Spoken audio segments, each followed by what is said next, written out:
We salvaged scrap. It became the galaxy's deadliest battleship. Captain Zara Vexthi of the Galactic Enforcement Fleet stared at the impossible sight before her. The human vessel hung motionless in space, a grotesque patchwork of mismatched hull, plating, jury-rigged weapon mounts, and what appeared to be improvised armor welded from cargo containers. It looked like a derelict that had been assembled by blind scavengers in the dark. "Sir," her tactical officer, a four-armed Keltharan, chittered nervously. "Their ship, it doesn't match any known classification in our database." Vexthi's mandibles clicked in what passed for laughter among her species. "Of course it doesn't. Look at that thing. It's barely holding together. How did these primitives even achieve faster-than-light travel?" The human ship had appeared 3 days ago at the edge of the Zirion system, broadcasting a simple message. They were traders looking to establish peaceful contact. The Galactic Council had been amused. Humans were a recent addition to galactic civilization, barely 50 years since first contact, and they were considered a curiosity at best. Their technology was primitive, their ships crude, and their understanding of galactic politics laughably naive. But then the Zirion pirates had made their move. The Bloody Claw Syndicate had been the scourge of this sector for decades. Their fleet of 12 advanced warships had turned the Outer Rim into their personal hunting ground, and not even the Galactic Enforcement Fleet had been able to root them out completely. When sensors detected the pirates moving to intercept the lone human vessel, Vexthi had reluctantly moved her patrol squadron into position.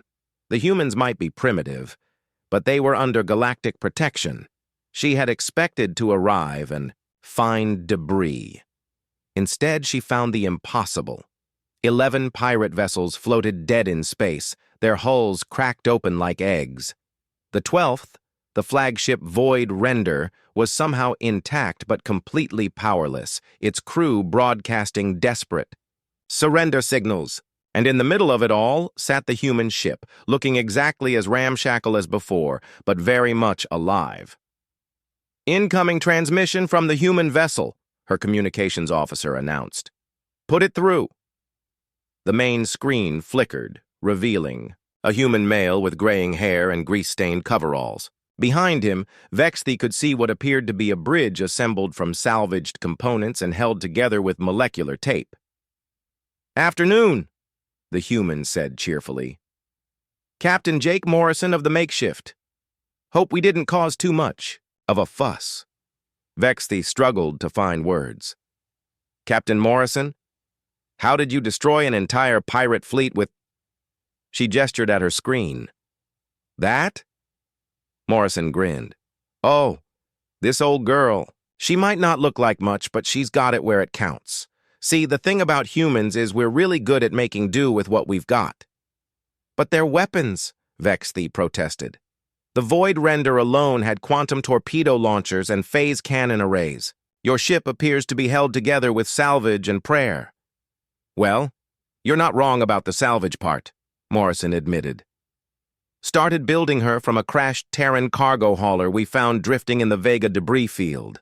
Added some Martian mining laser arrays we bought cheap because they were defective. Picked up some old Centauri shield generators at a scrapyard. The hull plating came from a dozen different sources." He paused, his grin widening. "The prayer part, well, that's just good sense when you're flying something you built yourself." Vexthi's tactical officer was frantically running sensor sweeps. "Captain, I'm reading massive power fluctuations throughout their vessel. Their reactor signatures are completely chaotic. By all engineering principles, that ship should have torn itself apart the moment they activated their drive." Morrison overheard through the open channel. "Chaotic? Nah, that's just creative engineering. You see, when you can't afford military-grade power coupling, you learn to balance 17 different power systems manually. When your weapons don't match your targeting computers, you wire them to work anyway. When your shields are 3 different technologies that weren't meant to work together," he shrugged, "you make them work together." "This is impossible," Vexthi muttered. "That's what the pirates said," Morrison replied. right up until we showed them what happens when you underestimate human stubbornness. See? They expected us to fight like everyone else, stand off at maximum range, exchange volleys with our biggest guns, rely on shields and armor to take hits. His expression grew serious. But we didn't have the luxury of fighting fair. Our shields are patched together. Our armor is scrap metal and our weapons are whatever we could make work. So we had to get creative. On Vexthi's tactical display, the sensor logs from the battle began to make sense. The makeshift hadn't engaged in a traditional space battle at all. Instead, it had used its ungainly appearance as camouflage, drifting closer while broadcasting fake distress signals. When the pirates moved in for an easy kill, the human ship had revealed its true nature. The mining lasers had been modified into close-range ship killers. The mismatched hull plating hid dozens of concealed weapon ports. The chaotic power systems weren't inefficient. They were unpredictable, making it impossible for enemy targeting computers to lock onto vital systems. You turned your weaknesses into strengths, Vexthi realized. We turned our ship into exactly what we needed it to be, Morrison corrected. The galaxy's full of folks with fancy standardized equipment, all built to specifications, all following the same design principles, all predictable. He patted a bulkhead affectionately. But nobody expects a ship held together with stubborn determination and creative problem-solving. Vexthi looked at the tactical readouts again. The human vessel showed damage from the battle, but it was still fully operational. More importantly, it had accomplished something her entire patrol squadron would have struggled with. "Captain Morrison," she said slowly, "the Galactic Council has been reconsidering humanity's classification in our databases." "Oh?" "Yes. We may have been premature in our assessment of human technological capabilities." Morrison laughed. "Captain, with respect, you've been looking at this all wrong. It's not about having the best technology. It's about making whatever technology you have work better than anyone expects. That's what we humans do best. We make do, we improvise, and we never, ever give up." As if to emphasize his point, something sparked behind him on the bridge, and a human crew member casually extinguished it with a handheld suppressor before returning to her console. "Besides," Morrison added with a wink, "wait until you see what we're building next. Found the hull of an old Andromedan dreadnought in the Kepler graveyard. Figure with some creative modifications."